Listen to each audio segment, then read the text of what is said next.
Oh,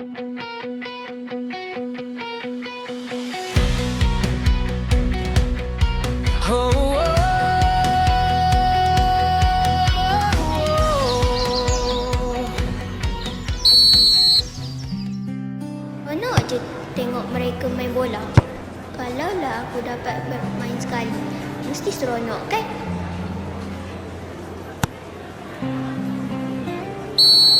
Hai, boleh tak saya nak main dengan kamu semua?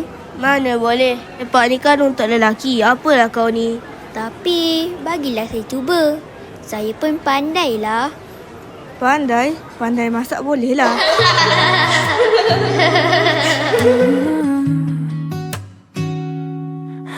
Sampai hati mereka. Kenapa mereka ketawa? Bola sepak ni memang untuk lelaki je ke?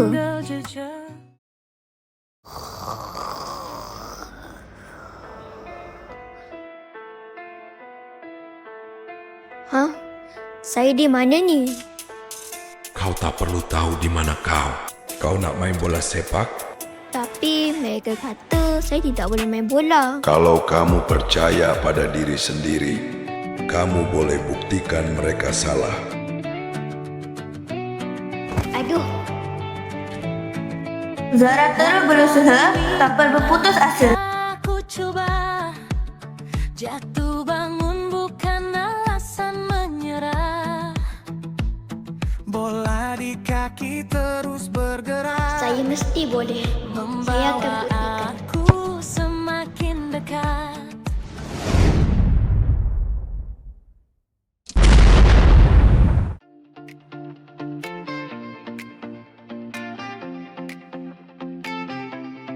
Hai awak, boleh tak saya main?